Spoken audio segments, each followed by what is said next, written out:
welcome back to News TV 84 break ਤੇ ਪਰ ਅਸੀਂ ਗੱਲਬਾਤ ਕਰਾਂਗੇ ਸਰਦਾਰ ਹਰਪ੍ਰੀਤ ਸਿੰਘ ਜੀ ਨਾਲ ਮੀਡੀਆ ਪਰਸਨੈਲਿਟੀ ਫਰਮ ਟੋਰਾਂਟੋ ਜਿਹੜੇ ਕਿ ਇਸ ਵੇਲੇ ਸਾਡਾ ਫੋਨ ਲਾਈਨ ਤੇ ਜੁੜ ਚੁੱਕੇ ਨੇ।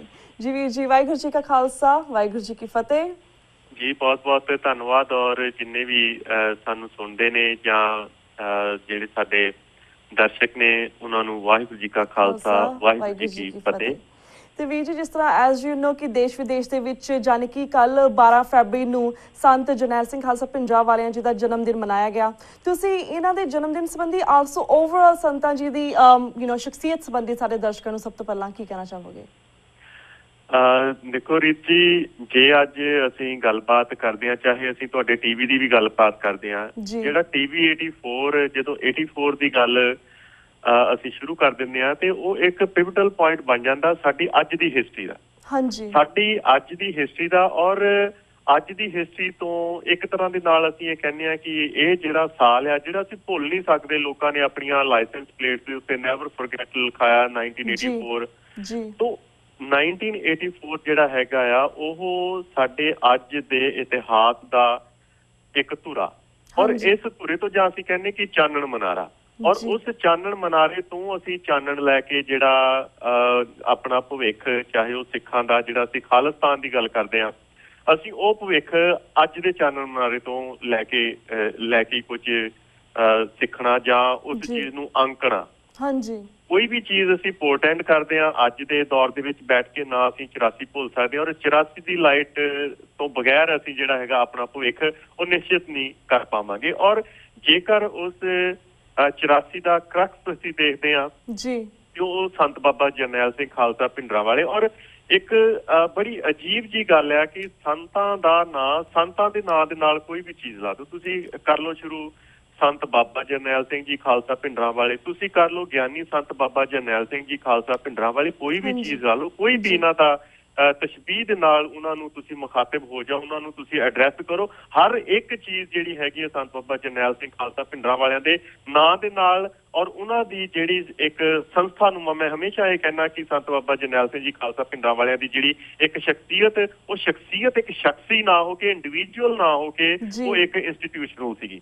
ਕਿਉਂਕਿ ਸੰਤ ਬਾਬਾ ਜਰਨੈਲ ਸਿੰਘ ਜੀ ਖਾਲਸਾ, ਜੇਕਰ ਅਸੀਂ ਉਹਨਾਂ ਦੀ ਗੱਲ ਕਰਦੇ, ਵੈਸੇ ਨਾ ਕਈ ਵਾਰ ਮੈਨੂੰ ਇਹ ਮਹਿਸੂਸ ਹੁੰਦਾ ਕਿ ਜਿਹੜੇ ਮੇਰੇ ਵਰਗੇ ਲੋਕ ਸੰਤ ਬਾਬਾ ਜਰਨੈਲ ਸਿੰਘ ਖਾਲਸਾ ਭਿੰਡਰਾਂ ਵਾਲਿਆਂ ਦੇ ਉੱਤੇ ਕੋਈ ਟਿੱਪਣੀ ਕਰਦੇ ਨੇ। ਹਾਂਜੀ, ਕਿਉਂਕਿ ਇਹ ਛੋਟਾ ਮੂੰਹ ਵੱਡੀ ਗੱਲ ਵਾਲੀ ਇਹ ਗੱਲ ਹੋ ਜਾਂਦੀ ਆ। ਪਰ ਜਿਸ ਤਰੀਕੇ ਦੇ ਨਾਲ ਸੰਤ ਬਾਬਾ ਜਰਨੈਲ ਸਿੰਘ ਖਾਲਸਾ ਭਿੰਡਰਾਂ ਵਾਲਿਆਂ ਦੀ ਕੋਈ ਵੀ ਤੁਸੀਂ ਗੁਣ ਲੈਂਦੇ ਆ, ਚਾਹੇ ਉਹ ਅਧਿਆਤਮਿਕ ਸੀ, ਸਪਿਰਚੁਅਲ ਜਿਹਨੂੰ ਅਸੀਂ ਕਹਿੰਦੇ ਆ, ਚਾਹੇ ਉਹ ਧਾਰਮਿਕ ਸੀਗੀ, ਚਾਹੇ ਉਹਨਾਂ ਦੀ ਸੋਚ ਸੀਗੀ, ਚਾਹੇ ਉਹਨਾਂ ਦਾ ਇੱਕ ਜਿਹੜਾ ਪੋਲੀਟੀਕਲ ਵਿਜ਼ਨ ਸੀਗਾ, ਜਿਹੜਾ ਕਿ ਅੱਜ ਦੇ ਜਿੰਨੇ ਕੁ ਬਾਬੇ ਨੇ ਅਸੀਂ ਸਾਡੇ ਆਲੇ ਦੁਆਲੇ ਆਉਂਦੇ ਨੇ, ਦੇਖਣ ਨੂੰ ਮਿਲਦੇ ਨੇ, ਉਹਨਾਂ ਦੇ ਵਿੱਚ ਜਿਹੜਾ ਇੱਕ ਪੋਲੀਟੀਕਲ ਐਕੂਮਨ ਹੈਗਾ ਜਾਂ ਈਵਨ ਮਿਲਟਰੀ ਐਕੂਮਨ ਵੀ ਤੁਸੀਂ ਦੇਖਦੇ ਆ ਤੇ ਸੰਤ ਬਾਬਾ ਜਰਨੈਲ ਸਿੰਘ ਜੀ ਖਾਲਸਾ ਭਿੰਡਰਾਂ ਵਾਲਿਆਂ ਦੇ ਵਿੱਚ। ਔਰ ਜਰਨੈਲ ਤਾਂ ਓਬਵੀਅਸਲੀ ਜਿਹੜਾ ਉਹ ਆਪਣੇ ਆਪ ਦੇ ਵਿੱਚ ਉਹ ਸ਼ਬਦ ਇੱਕ ਵੱਡੇ ਗੁਣ ਨੂੰ, ਮਨੁੱਖ ਦੇ ਵੱਡੇ ਗੁਣ ਨੂੰ ਪਰਿਭਾਸ਼ਿਤ ਕਰਦਾ, ਡਿਫਾਈਨ ਕਰਦਾ। ਉਹ ਜਿਹੜਾ ਜਰਨੈਲ ਕੀ ਹੁੰਦਾ? ਯੋਧਾ। ਸੰਤਾਂ ਨੇ ਇੱਕ ਛੋਟੇ ਜਿਹੇ ਪਿੰਡ ਦੇ ਵਿੱਚ, ਉਹ ਰੋਡੇ ਪਿੰਡ ਦੇ ਵਿੱਚ, ਫਰੀਦਕੋਟ ਡਿਸਟ੍ਰਿਕਟ ਦੇ ਵਿੱਚ ਉਹ ਪੈਦਾ ਹੁੰਦੇ ਨੇ। ਭਾਵੇਂ ਕਿ ਅਸੀਂ ਇਸ ਗੱਲ ਦੇ ਉੱਤੇ ਨਾ ਵੀ ਜਾਈਏ ਕਿ ਉਹਨਾਂ ਦੀ ਅਸਲੀ ਜਿਹੜੀ ਜਨਮ ਦੀ ਤਾਰੀਖ ਹੈ ਕੀ ਆ, 12 ਆ, ਜੂਨ ਆ, 47 ਆ, 48 ਆ, ਉਹ ਮੈਟਰ ਨਹੀਂ ਕਰਦਾ। ਪਰ ਜੋ ਵੀ ਸੰਤ ਬਾਬਾ ਜਰਨੈਲ ਸਿੰਘ ਖਾਲਸਾ ਭਿੰਡਰਾਂ ਵਾਲਿਆਂ ਦੀ ਇੱਕ ਸ਼ਖਸੀਅਤ ਨੇ ਜਾਂ ਸੰਸਥਾਨੁਮਾ ਸ਼ਖਸੀਅਤ ਨੇ ਜੋ ਕੁਛ ਇਹਨਾਂ 40-42 ਸਾਲਾਂ ਦੇ ਵਿੱਚ ਆਪਣੀ ਜ਼ਿੰਦਗੀ ਦੇ ਵਿੱਚ ਕੀਤਾ, ਉਹ ਲਾਮਿਸਾਲ ਹੈ। ਕੋਈ ਉਹਦੀ ਮਿਸਾਲ ਨਹੀਂ ਅਸੀਂ ਦੇ ਸਕਦੇ ਅੱਜ ਦੇ ਜਿਹੜੇ ਦੌਰ ਦੇ ਵਿੱਚ। ਔਰ ਸੰਤ ਬਾਬਾ ਜਰਨੈਲ ਸਿੰਘ ਖਾਲਸਾ ਭਿੰਡਰਾਂ ਵਾਲਿਆਂ ਦੀ ਇੱਕ ਚੁੰਬਕੀ, ਇੱਕ ਕ੍ਰਿਜ਼ਮੈਟਿਕ ਸ਼ਖਸੀਅਤ ਹੀ ਸੀ, ਜਿਹਦੇ ਕਰਕੇ ਜਨਰਲ ਸ਼ਵੇਕ ਸਿੰਘ ਵਰਗੇ ਜਿਹੜੇ ਜਰਨੈਲ ਸੀ, ਉਹ ਜਰਨੈਲ ਜਿਨ੍ਹਾਂ ਦੀ ਅਸੀਂ ਗੱਲ ਕਈ ਵਾਰ ਨਹੀਂ ਕਰਦੇ, ਜਦੋਂ 1984 ਦਾ ਅਸੀਂ ਘੱਲੂਘਾਰੇ ਦੀ ਗੱਲ ਕਰਦੇ ਹਾਂ ਤੇ ਬਹੁਤੀ ਵਾਰ ਇਹ ਹੁੰਦਾ ਕਿ ਜਨਰਲ ਸ਼ਵੇਕ ਸਿੰਘ ਇੱਕ ਉਹ ਜਰਨੈਲ ਜਿਹੜਾ ਭਾਰਤ ਦੀਆਂ ਫੌਜਾਂ ਦੇ ਵਿੱਚ ਰਹਿ ਕੇ ਉਹਨਾਂ ਨੇ 4 ਜੰਗਾਂ ਲੜੀਆਂ। 1944-45 ਦੇ ਵਿੱਚ ਭਾਰਤ ਆਜ਼ਾਦ ਨਹੀਂ ਸੀ ਹੋਇਆ, ਉਦੋਂ ਵੀ ਜਿਹੜੀ 62 ਵਾਲੀ ਜੰਗ ਸੀਗੀ ਉਹ ਵੀ, 65 ਵਾਲੀ ਜੰਗ ਜਿਹੜੀ ਸੀ ਉਹ ਵੀ, ਔਰ 71 ਵਾਲੀ ਜਿਹੜੀ ਜੰਗ ਖਾਸ ਕਰਕੇ ਬੜੀ ਮਹੱਤਵਪੂਰਨ ਆ, ਜਿਹੜੀ ਕਿ ਜਨਰਲ ਸ਼ਵੇਕ ਸਿੰਘ ਉਹਨਾਂ ਦੇ ਖਾਤੇ ਦੇ ਵਿੱਚ ਪੈਂਦੀ ਆ ਕਿ 1971 ਦੇ ਵਿੱਚ ਜਿਹੜੀ ਮੁਕਤੀ ਬਾਹਿਨੀ, ਜਿਹੜੀ ਜਿਹੜੀ ਬੰਗਾਲ ਦੀ ਜਾਂ ਜਿਹੜੀ ਜਿਹੜਾ ਉਹਨਾਂ ਦਾ ਬੰਗਲਾਦੇਸ਼ ਆ ਉਹਨਾਂ ਦੇ ਵਿੱਚ ਜਾ ਕੇ ਉਹਨਾਂ ਨੇ ਉਹ ਆਰਗੇਨਾਈਜ਼ ਕੀਤੀ ਸੀ। ਹਾਂਜੀ। ਔਰ ਉਹ ਤੋਂ ਬਾਅਦ ਉਹਨਾਂ ਨੂੰ ਅਤਿ ਵਿਸ਼ੇਸ਼ ਸੇਵਾ ਪਦਕ ਵੀ ਮਿਲਦੇ ਨੇ, ਪਰ ਵਿਸ਼ਿਸ਼ਟ ਸੇਵਾ ਪਦਕ ਵੀ ਮਿਲਦੇ ਨੇ। ਉਸ ਤੋਂ ਬਾਅਦ ਵੀ ਜਿਹੜੇ ਜਨਰਲ ਸ਼ਵੇਕ ਸਿੰਘ ਨੇ ਉਹ ਆ ਕੇ ਦਰਬਾਰ ਸਾਹਿਬ ਦੀ ਪਰਿਕਰਮਾ ਦੇ ਵਿੱਚ ਸ਼ਹੀਦ ਹੁੰਦੇ ਨੇ। ਔਰ ਕਿਹਨਾਂ ਦੇ ਦੁਆਰਾ ਉਹ ਸ਼ਹੀਦ ਹੁੰਦੇ ਨੇ? ਇਹ ਉਹ ਲੋਕਾਂ ਦੇ ਦੁਆਰਾ ਸ਼ਹੀਦ ਹੁੰਦੇ ਨੇ, ਉਹਨਾਂ ਫੌਜਾਂ ਦੇ ਦੁਆਰਾ ਸ਼ਹੀਦ ਹੁੰਦੇ ਨੇ ਜਿਨ੍ਹਾਂ ਫੌਜਾਂ ਦੇ ਵਿੱਚ ਉਹ ਕਿਸੇ ਵੇਲੇ ਜਰਨੈਲ ਸਨ, ਜਿਨ੍ਹਾਂ ਫੌਜਾਂ ਦੇ ਵਿੱਚ ਉਹ ਕਿਸੇ ਵੇਲੇ ਜਨਰਲ ਆਫਿਸਰ ਕਮਾਂਡਿੰਗ ਸਨ, ਕਮਾਊਂ ਰੈਜੀਮੈਂਟ ਦੇ ਵੀ। ਸੋ ਉਹ ਕਿਹਨਾਂ ਦੀ ਚੁੰਬਕੀ ਜਿਹੜੀ ਸ਼ਖਸੀਅਤ ਦੇ ਪ੍ਰਭਾਵ ਥੱਲੇ ਆ ਕੇ ਉਹ ਇਸ ਪਾਸੇ ਲੱਗਦੇ ਨੇ, ਉਹ ਸੰਤ ਬਾਬਾ ਜਰਨੈਲ ਸਿੰਘ ਖਾਲਸਾ ਭਿੰਡਰਾਂ ਵਾਲੇ ਸਨ।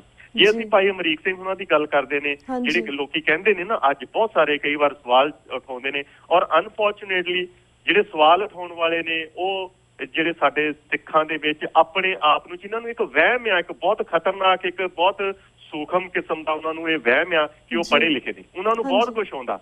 ਸੰਤ ਬਾਬਾ ਜਰਨੈਲ ਸਿੰਘ ਤਾਂ ਅਨਪੜ੍ਹ ਸੀਗੇ ਜੀ।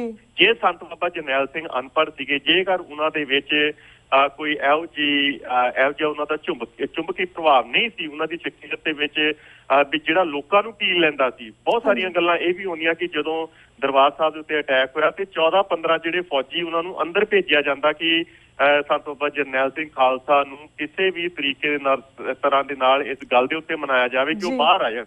ਔਰ ਇਹ ਗੱਲਾਂ ਇਤਿਹਾਸ ਦੇ ਵਿੱਚ ਵੱਖਰੀਆਂ ਕਿਤਾਬਾਂ ਦੇ ਵਿੱਚ ਵੀ ਇਹ ਗੱਲਾਂ ਆਉਂਦੀਆਂ ਕਿ ਜਿਹੜੇ ਉਹ ਫੌਜੀ ਸਨ ਉਹ ਵੀ ਸੰਤ ਬਾਬਾ ਜਰਨੈਲ ਸਿੰਘ ਖਾਲਸਾ ਪਿੰਡਰਾਂ ਵਾਲਿਆਂ ਦੀ ਅਗਵਾਈ ਹੇਠ ਅੰਦਰ ਲੜ ਕੇ ਸ਼ਹੀਦ ਹੁੰਦੇ ਨੇ ਜੀ। ਬਿਲਕੁਲ। ਇਹ ਜਿਹੜੀ ਹੈਗੀ ਆ ਸੰਤ ਬਾਬਾ ਜਰਨੈਲ ਸਿੰਘ ਜੀ ਖਾਲਸਾ ਪਿੰਡਰਾਂ ਵਾਲਿਆਂ ਦੀ ਸ਼ਖਸੀਅਤ ਆ। ਉਹ ਕਹਿੰਦੇ ਨੇ ਕਿ ਜਿਹੜੇ ਬੰਦੇ ਆਪਣੀ ਜ਼ਿੰਦਗੀ ਦੇ ਵਿੱਚ ਨਹੀਂ ਨਾ ਵਿਕਦੇ ਜੀ, ਉਹਨਾਂ ਦੀ ਸ਼ਹਾਦਤ ਤੋਂ ਬਾਅਦ ਉਹਨਾਂ ਦੀਆਂ ਟੀ-ਸ਼ਰਟਾਂ ਜਿਹੜੀਆਂ ਨੇ ਉਹ ਵੀ ਤੁਸੀਂ ਵੇਚਣੋਂ ਰੋਕ ਨਹੀਂ ਸਕਦੇ। ਹਾਂਜੀ। ਮਰਨਾ ਨੇ ਸਾਰਿਆਂ ਨੇ ਮਰਨਾ, ਅਸੀਂ ਵੀ ਮਰਨਾ, ਬਾਦਲ ਨੇ ਵੀ ਮਰ ਜਾਣਾ, ਪਰ ਮੈਨੂੰ ਨਹੀਂ ਲੱਗਦਾ ਕਿ ਜਿਹੜਾ ਸਾਡੇ ਵਰਗੇ ਲੋਕਾਂ ਦਾ, ਜਿਹੜੇ ਇਹੋ ਜਿਹੇ ਲੋਕ ਨੇ ਜਿਹੜੇ ਸਿਰਫ ਤੇ ਸਿਰਫ ਆਪਣੇ ਹਿੱਤਾਂ ਨੂੰ ਮੁੱਖ ਰੱਖ ਕੇ, ਆਪਣੇ ਪਰਿਵਾਰ ਦੇ ਹਿੱਤਾਂ ਨੂੰ ਮੁੱਖ ਰੱਖ ਕੇ ਸਿਆਸਤ ਦੇ ਵਿੱਚ ਆਏ ਨੇ, ਔਰ ਉਸ ਸਿਆਸਤ ਦੇ ਵਿੱਚ ਉਹਨਾਂ ਨੇ ਸਾਡੇ ਹਿੱਤਾਂ ਦੀਆਂ ਦਲਾਲੀਆਂ ਕਰ ਕਰਕੇ ਉਸ ਮੁਕਾਮ ਦੇ ਉੱਤੇ ਪਹੁੰਚੇ ਨੇ। ਪਰ ਅੱਜ ਜੇਕਰ ਯਾਦ ਰੱਖੋਗੇ 30 ਸਾਲ ਬਾਅਦ ਵੀ, ਜਦੋਂ ਲੋਕਾਂ ਦੀਆਂ ਚਾਹੇ ਉਹ ਪੰਜਾਬ ਦੇ ਜਿਹੜੇ ਲੋਕ ਨੇ, ਚਾਹੇ ਉਹਨਾਂ ਨੇ ਨੱਤੀਆਂ ਵੀ ਪਾਈਆਂ ਹੋਈਆਂ ਨੇ, ਚਾਹੇ ਜੈਲਾਂ ਲਾਈਆਂ ਹੋਈਆਂ ਨੇ, ਚਾਹੇ ਜੋ ਮਰਜ਼ੀ ਉਹ ਕਰਦੇ ਨੇ, ਪਰ ਇੱਕ ਚੀਜ਼ ਦੇ ਉੱਤੇ ਉਹ ਮਾਣ ਕਰਦੇ ਨੇ ਕਿ ਅਸੀਂ ਸੰਤ ਬਾਬਾ ਜਰਨੈਲ ਸਿੰਘ ਖਾਲਸਾ ਭਿੰਡਰਾਂ ਵਾਲਿਆਂ ਦੀ ਜਿਹੜੀ ਸ਼ਖਸੀਅਤ ਨੂੰ ਉਹ ਦੁਆਰਾ ਲਿਆਉਣਾ ਚਾਹੁੰਦੇ ਆ। ਤੋਂ ਇਹ ਉਹਨਾਂ ਦੇ ਜਿਹੜੇ ਜਨਮ ਦਿਨ ਦੇ ਉੱਤੇ ਮੇਰੇ ਖਿਆਲ ਦੇ ਨਾਲ ਇੱਕ ਬਹੁਤ ਵੱਡੀ ਗੱਲ ਹੋਏਗੀ ਕਿ ਅੱਜ ਵੀ ਜਿਹੜਾ ਲੱਖਾਂ ਦੇ ਵਿੱਚ, ਔਰ ਜੋ ਸੰਤ ਬਾਬਾ ਜਰਨੈਲ ਸਿੰਘ ਖਾਲਸਾ ਪਿੰਡਰਾਂ ਵਾਲਿਆਂ ਦੀ ਜਿਹੜੀ ਇਹ ਜਨਮ ਦਿਨ ਮਨਾਇਆ ਗਿਆ, ਬਹੁਤ ਵੱਡੇ ਇਕੱਠ ਦੇ ਵਿੱਚ ਇਹ ਮਨਾਇਆ ਗਿਆ। ਔਰ ਅੱਜ ਵੀ ਉਹ ਲੋਕ ਜਿਹੜਾ ਕਹਿੰਦੇ ਨੇ ਕਿ ਇਹ ਧਾਰਾ ਖਤਮ ਹੋ ਚੁੱਕੀ ਆ, ਮੇਰਾ ਖਿਆਲ ਕਿ ਜਿਹੜਾ ਹਜ਼ਾਰਾਂ ਦਾ, ਲੱਖਾਂ ਦਾ ਇਕੱਠ ਅੱਜ ਇਹ ਸਾਨੂੰ ਦਰਸਾਉਂਦਾ ਪਿਆ ਕਿ ਅਜੇ ਵੀ ਜਿਹੜੀ ਨਾ ਤੇ ਸੋਚ ਖਤਮ ਹੋਈ ਆ, ਨਾ ਉਹ ਲੋਕ ਖਤਮ ਹੋਏ ਨੇ। ਔਰ ਮੈਨੂੰ ਲੱਗਦਾ ਕਿ ਇਹ ਸਭ ਤੋਂ ਵਧੀਆ ਤਰੀਕਾ ਹੈ ਸੰਤ ਬਾਬਾ ਜਰਨੈਲ ਸਿੰਘ ਖਾਲਸਾ ਪਿੰਡਰਾਂ ਵਾਲਿਆਂ ਦੀ ਜਿਹੜੀ ਸ਼ਖਸੀਅਤ ਨੂੰ ਜਾਂ ਉਹਨਾਂ ਦੀ ਸੰਸਥਾ ਨੂੰ, ਸ਼ਖਸੀਅਤ ਨੂੰ ਯਾਦ ਕਰਨ ਦਾ ਜੀ। ਜੀ ਬਿਲਕੁਲ, ਥੈਂਕ ਯੂ ਸੋ ਮਚ ਵੀਰ ਜੀ। ਐਂਡ ਵੀਰ ਜੀ, ਸਾਡੇ ਕੋਲ 4 ਮਿੰਟ ਰਹਿ ਗਏ ਨੇ। One more question I would like to ask you. ਜਿਸ ਤਰ੍ਹਾਂ ਐਜ਼ ਯੂ ਨੋ ਕਿ ਦਿੱਲੀ ਦੇ ਵਿੱਚ ਜਿਹੜੀ ਇਲੈਕਸ਼ਨ ਹੋਈਆਂ ਸੀ, ਆਮ ਆਦਮੀ ਪਾਰਟੀ ਨੇ ਬੜੀ ਹੀ ਵੱਡੀ ਜਿੱਤ ਹਾਸਿਲ ਕੀਤੀ ਹੈ। ਓਵਰਆਲ ਸਿੱਖ ਨੁਕਤਾ ਨਿਗਾਹ ਤੋਂ ਤੁਸੀਂ ਇਲੈਕਸ਼ਨਸ ਨੂੰ ਕਿਵੇਂ ਦੇਖਦੇ ਹੋ? ਤੁਹਾਡਾ ਪੁਆਇੰਟ ਆਫ ਵਿਊ ਕੀ ਹੈ? ਐਂਡ ਆਲਸੋ ਭਾਰਤ ਤੇ ਪੰਜਾਬ ਦੇ ਵਿੱਚ ਇਸ ਜਿੱਤ ਦਾ ਕੀ ਸਿਆਸੀ ਪੱਖ ਹੋਵੇਗਾ? Like what's going to happen in future? ਹਾਂਜੀ, ਜਿੰਨਾ ਕੁ ਇਹਦੇ ਦੋ ਪੱਖ ਨੇ ਮੇਰੇ ਹਿਸਾਬ ਨਾਲ। ਇੱਕ ਨਾ ਤੁਸੀਂ ਇਹ ਕਿਹਾ ਵੀ ਜੋ ਦਿੱਲੀ ਦੇ ਵਿੱਚ ਚੋਣਾਂ ਜਿੱਤੀਆਂ ਗਈਆਂ ਨੇ ਆਮ ਆਦਮੀ ਪਾਰਟੀ ਦੇ ਵੱਲੋਂ, ਉਹਨਾਂ ਦੇ ਬਾਰੇ ਕੀ ਸੋਚਦਾ, ਔਰ ਦੂਸਰੀ ਗੱਲ ਕਿ ਸਿੱਖ ਨੁਕਤਾ ਨਿਗਾਹ ਤੋਂ ਇਸ ਚੀਜ਼ ਨੂੰ ਕਿਵੇਂ ਦੇਖਿਆ ਜਾ ਸਕਦਾ ਜੀ। ਸੋ ਪਹਿਲੀ ਗੱਲ ਤਾਂ ਇਹ ਹੈਗੀ ਆ ਕਿ ਇਹਦੇ ਵਿੱਚ ਕੋਈ ਸ਼ੱਕ ਨਹੀਂ ਹੈ ਕਿ ਇੱਕ landslide victory Aam Aadmi party ਨੂੰ, ਜੇਕਰ ਉਹਨਾਂ ਦੇ ਵਿੱਚ ਇੱਕ ਅਕਸ ਨੂੰ ਉਭਾਰਨਾ ਹੋਵੇ, ਸਾਰੀ ਜਿੱਤ ਦੇ ਵਿੱਚੋਂ ਇੱਕ ਚੀਜ਼ ਨੂੰ ਕੱਢਣੀ ਹੋਵੇ ਤੇ ਅਰਵਿੰਦ ਕੇਜਰੀਵਾਲ ਜਿਹੜਾ ਹੈਗਾ ਉਹ ਬਾਹਰ ਨਿਕਲ ਕੇ ਆਉਂਦਾ। ਕਿ ਅਰਵਿੰਦ ਕੇਜਰੀਵਾਲ ਇੱਕ ਇਹ ਕਹਿ ਲਓ ਵੀ ਵਨ ਮੈਨ ਸ਼ੋ ਦੇ ਰੂਪ ਦੇ ਵਿੱਚ ਉਹ ਅੱਗੇ ਆਉਂਦਾ, ਉਸੇ ਤਰੀਕੇ ਨਾਲ ਜਿਵੇਂ ਜਿਹੜੀਆਂ ਪਾਰਲੀਮੈਂਟਰੀ ਚੋਣਾਂ ਹੋਈਆਂ ਨੇ 2014 ਦੇ ਵਿੱਚ, ਉਹਨਾਂ ਦੇ ਵਿੱਚ ਮੋਦੀ ਜਿਹੜਾ ਹੈਗਾ ਉਹ ਇੱਕ ਫਿਗਰ ਬਣ ਕੇ ਸਾਹਮਣੇ ਆਉਂਦਾ। ਪਰ ਇਸ ਚੀਜ਼ ਦੇ ਵਿੱਚ ਬਹੁਤ ਬਹੁਤ ਮੈਂ ਕਹਾਂਗਾ ਕਿ ਬੜੀਆਂ ਸਟ੍ਰੇਂਜ ਜਿਹੀਆਂ, ਬੜੀਆਂ ਅਦਭੁਤ ਜਿਹੀਆਂ ਚੀਜ਼ਾਂ ਜਿਹੜੀਆਂ ਸਾਹਮਣੇ ਆਉਂਦੀਆਂ ਨੇ ਜੀ ਕਿ ਉਹੀ ਦਿੱਲੀ ਦਾ 1 ਕਰੋੜ 70 ਲੱਖ ਆਬਾਦੀ ਵਾਲਾ ਜਿਹੜਾ ਉਹ ਸ਼ਹਿਰ ਆ ਜਾਂ ਉਹ ਸਟੇਟ ਆ, ਜੀ ਉਹੀ ਸਟੇਟ ਸੀ ਜਿਨ੍ਹਾਂ ਨੇ 2014 ਦੇ ਵਿੱਚ ਜਦੋਂ ਪਾਰਲੀਮੈਂਟ ਦੇ ਵਿੱਚ ਚੋਣਾਂ ਹੋਈਆਂ ਨੇ ਤੇ 7 ਦੀਆਂ 7 ਜਿਹੜੀਆਂ ਸੀਟਾਂ ਨੇ ਉਹ ਮੋਦੀ ਨੂੰ ਜਿਤਾਈਆਂ ਨੇ, ਜਾਣੀ ਕਿ ਬੀਜੇਪੀ ਨੂੰ ਜਿਤਾਈਆਂ ਨੇ। ਜੀ ਔਰ ਉਹੀ ਜਿਹੜੇ ਲੋਕ ਨੇ ਦਿੱਲੀ ਦੇ, ਉਹੀ ਵੋਟਰ ਨੇ, ਉਹੀ ਸੇਮ ਸਰਕਮਸਟੈਂਸਸ ਨੇ, ਸਾਰੀਆਂ ਉਹਨਾਂ ਦੀਆਂ ਲੋੜਾਂ ਸੇਮ ਨੇ, ਪਰ ਇਸ ਵਾਰ ਜਿਹੜਾ ਉਹਨਾਂ ਨੇ ਇੱਕ ਲੈਂਡਸਲਾਈਡ ਵਿਕਟਰੀ ਜਿਹੜੀ ਆ ਉਹ ਆਮ ਆਦਮੀ ਪਾਰਟੀ ਨੂੰ ਦਿੱਤੀ ਹੈ, ਜਿਹੜੀ ਕਿ ਅਸੀਂ ਇੱਕ ਜਿਵੇਂ ਫਾਰਮਲ ਤੌਰ ਦੇ ਉੱਤੇ ਇਹ ਕਹਿ ਸਕਦੇ ਹਾਂ ਕਿ ਆਮ ਆਦਮੀ ਪਾਰਟੀ ਨੂੰ ਬਹੁਤ-ਬਹੁਤ ਮੁਬਾਰਕਬਾਦ ਇਸ ਚੀਜ਼ ਦੇ ਉੱਤੇ, ਕਿਉਂਕਿ ਹੋ ਸਕਦਾ ਕਿ ਆਉਣ ਵਾਲੇ ਸਮੇਂ ਦੇ ਵਿੱਚ ਉਹ ਕਰਪਸ਼ਨ ਦੇ ਮੁੱਦੇ ਹੱਲ ਕਰੇ, ਪਰ ਕਿਉਂਕਿ ਮਿੰਟ ਸਾਡੇ ਕੋਲ ਸਿਰਫ ਤੁਸੀਂ ਦੱਸਿਆ ਕਿ 2-4 ਹੀ ਨੇ, ਬਹੁਤ ਵਿਸਥਾਰ ਦੇ ਨਾਲ ਉਹ ਗੱਲ ਨਹੀਂ ਹੋ ਸਕਦੀ। ਪਰ ਹੁਣ ਜਦੋਂ ਅਸੀਂ ਇਹਨੂੰ ਸਿੱਖ ਨੁਕਤਾ ਨਿਗਾਹ ਦੇ ਨਾਲ ਦੇਖਦੇ ਹਾਂ ਤੇ ਰੀਤ ਜੀ ਇੱਕ ਗੱਲ ਮੈਂ ਜ਼ਰੂਰ ਕਰਾਂਗਾ ਕਿ ਜੋ ਸਾਡੀ ਸਿੱਖ ਮਾਨਸਿਕਤਾ ਅੱਜ ਇਹੋ ਜਿਹੀ ਹੋ ਚੁੱਕੀ ਆ, ਉਸ ਜਿਹੜੀ ਪੋਲਿਟੀ ਦੇ ਵਿੱਚ, ਉਸ ਪੋਲਿਟਿਕਸ ਦੇ ਵਿੱਚ, ਉਸ ਸਿਆਸਤ ਦੇ ਵਿੱਚ, ਤੇ ਜਿਹੜੀ ਸਾਡੀ ਸਿਆਸੀ ਸੋਚ ਆ ਉਹਦੇ ਵਿੱਚ ਇੱਕ ਬਹੁਤ ਵੱਡਾ ਖਲਾਅ ਪੈਦਾ ਹੋਇਆ ਕਿ ਸਾਨੂੰ ਹਰ ਵਾਰ ਜਦੋਂ PPP ਦੀਆਂ ਥੋੜੀ ਜਿਹੀ ਗੱਲ ਪੰਜਾਬ ਪੀਪਲ ਪਾਰਟੀ ਦੀ ਗੱਲ ਆਉਂਦੀ ਆ ਤੇ ਸਾਡੇ ਸਾਰੇ ਦੇ ਸਾਰੇ ਲੋਕ ਪੰਜਾਬ ਪੀਪਲ ਪਾਰਟੀ ਦੇ ਉੱਤੇ ਨਿਗਾਹ ਟਿਕਾ ਲੈਂਦੇ ਆ ਕਿ ਸ਼ਾਇਦ ਉਹ ਪੰਜਾਬ ਨੂੰ ਕੁਝ ਦੇ ਸਕਦਾ ਹੋਏਗਾ। ਹੁਣ ਆਮ ਆਦਮੀ ਪਾਰਟੀ ਆ ਤੇ ਜਿੰਨਾ ਵੀ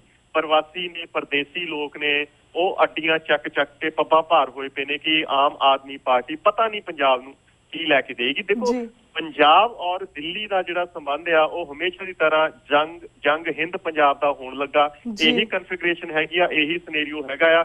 ਜਿੰਨੀ ਦੇਰ ਤੱਕ ਪੰਜਾਬ ਦਾ ਉਨੀ ਦੇਰ ਤੱਕ ਕੋਈ ਵੀ ਕੁਝ ਵੀ ਚੀਜ਼ ਨਹੀਂ ਸਵਾਰ ਸਕਦਾ, ਜਿੰਨੀ ਦੇਰ ਤੱਕ ਜਿਹੜਾ ਪੰਜਾਬ ਦਾ ਇੱਕ ਨੇਤਾ ਨਾਇਕ ਦੇ ਰੂਪ ਦੇ ਵਿੱਚ ਉਹ ਦਿੱਲੀ ਦੀਆਂ ਅੱਖਾਂ ਦੇ ਵਿੱਚ ਅੱਖਾਂ ਪਾ ਕੇ ਆਪਣੀਆਂ ਮੰਗਾਂ ਉਹਨਾਂ ਦੇ ਅੱਗੇ ਨਹੀਂ ਰੱਖਦਾ। ਹੁਣ ਪੰਜਾਬ ਦੀਆਂ ਮੰਗਾਂ ਦੇ ਵਿੱਚ, ਕਿਉਂਕਿ ਪੰਜਾਬ ਦੀਆਂ ਮੰਗਾਂ ਜਿਹੜੀਆਂ ਹੈਗੀਆਂ ਦੇਸ਼ ਦੀਆਂ ਮੰਗਾਂ ਦੇ ਨਾਲ ਇੱਕ ਟਕਰਾਅ ਦੇ ਵਿੱਚ ਨੇ, ਉਸ ਟਕਰਾਅ ਦੇ ਵਿੱਚ ਚਾਹੇ ਉਹ ਆਰਥਿਕ ਹੈ, ਚਾਹੇ ਉਹ ਸੱਭਿਆਚਾਰਕ ਹੈ, ਚਾਹੇ ਉਹ ਧਾਰਮਿਕ ਹੈਗਾ, ਕੋਈ ਵੀ ਚੀਜ਼ ਹੈਗੀ ਆ, ਹਰ ਇੱਕ ਵਿਸ਼ੇ ਦੇ ਉੱਤੇ, ਚਾਹੇ ਉਹ ਇੱਕ ਇਕਨੋਮਿਕਲ ਇੰਟਰਸਟ ਨੇ ਪੰਜਾਬ ਦੇ ਔਰ ਇੰਡੀਆ ਦੇ, ਉਹਨਾਂ ਦੇ ਵਿੱਚ ਇੱਕ ਆਪਸੀ ਟਕਰਾਅ ਹੈ। ਉਹਦਾ ਰੀਜ਼ਨ ਉਸ ਟਕਰਾਅ ਦਾ ਇਹ ਹੈ ਕਿ ਜਿਹੜੀ ਉਹ ਸੋਚ ਹੈ, 5 ਸਦੀਆਂ ਦੀ ਸੋਚ, 5 ਸਦੀਆਂ ਦੇ ਵੈਰ ਵਾਲੀ ਸੋਚ ਅੱਜ ਵੀ ਉੱਥੇ ਪਣਪ ਰਹੀ ਹੈ। ਤੇ ਉਹ ਜਿਹੜੀ ਇੱਕ ਸੋਚ ਖੜਨ ਵਾਲੀ ਸੋਚ, ਖੜਨ ਵਾਲਾ ਸੁਭਾਅ, ਉਹ ਵੀ ਉਹਨਾਂ ਦੀ ਅੱਖਾਂ ਦੇ ਵਿੱਚ ਰੜਕ ਰਿਹਾ। ਔਰ ਉਹ ਸੁਭਾਅ ਜਿਹੜਾ ਹੈਗਾ ਅੱਜ ਪੰਜਾਬੀਆਂ, ਜਿਹੜੇ ਪੰਜਾਬ ਦੇ ਲੋਕ ਨੇ, ਭਾਵੇਂ ਕਿ ਇਸ ਟਾਈਮ ਦੇ ਉੱਤੇ ਉਹ ਕਰਕੇ ਹੋਏ ਨੇ, ਪਰ ਫੇਰ ਵੀ ਉਹ ਜਿਹੜਾ ਸੁਭਾਅ ਆ ਕਿਤੇ ਨਾ ਕਿਤੇ ਜਿਹੜਾ ਹੈਗਾ ਉਹ ਜਦੋਂ ਖੜਦੇ ਨੇ ਇਹਨਾਂ ਦੀ ਅੱਖਾਂ ਦੇ ਵਿੱਚ ਰੜਕਦਾ।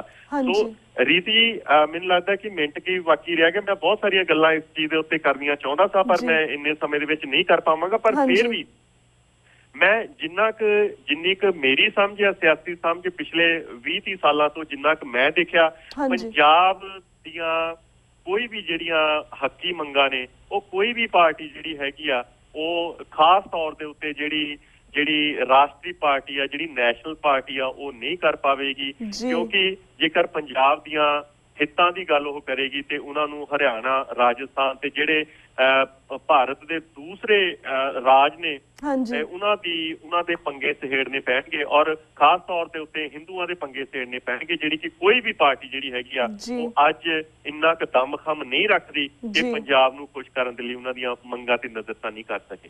ਜੀ ਬਿਲਕੁਲ। ਤੇ ਵੀਰ ਜੀ ਥੈਂਕ ਯੂ ਸੋ ਮਚ ਕਿ ਇਹਨਾਂ ਸਿੱਧੋ ਮੁੱਦੇ ਦੇ ਉੱਪਰ ਆਪਣੇ ਵਿਚਾਰ ਸਾਡੇ ਦਰਸ਼ਕਾਂ ਨਾਲ ਸਾਂਝੇ ਕੀਤੇ। ਐਜ਼ ਯੂ ਨੋ ਕਿ ਸਾਡਾ ਹੁਣ ਵਕਤ ਸਮਾਪਤੀ ਵੱਲ ਜਾ ਰਿਹਾ, ਤੁਹਾਡੇ ਕੋਲ ਇਜਾਜ਼ਤ ਲੈਣ ਦਾ ਟਾਈਮ ਹੋ ਗਿਆ ਵੀਰ ਜੀ। ਵਾਹਿਗੁਰੂ ਜੀ ਕਾ ਖਾਲਸਾ, ਵਾਹਿਗੁਰੂ ਜੀ ਕੀ ਫਤਿਹ। ਜੀ ਬਹੁਤ-ਬਹੁਤ ਧੰਨਵਾਦ। ਵਾਹਿਗੁਰੂ ਜੀ ਕਾ ਖਾਲਸਾ, ਵਾਹਿਗੁਰੂ ਜੀ ਕੀ ਫਤਿਹ। ਵੀਅਰਸ ਵਕਤ ਹੋ ਗਿਆ ਤੁਹਾਡੇ ਕੋਲ ਇਜਾਜ਼ਤ ਲੈਣ ਦਾ। ਮੰਡੇ ਨੂੰ ਮਿਲਾਂਗੇ ਸੇਮ ਟਾਈਮ ਸੇਮ ਸ਼ੋ ਤੇ। ਤਦ ਤੱਕ ਲਈ ਵਾਹਿਗੁਰੂ ਜੀ ਕਾ ਖਾਲਸਾ, ਵਾਹਿਗੁਰੂ ਜੀ ਕੀ ਫਤਿਹ।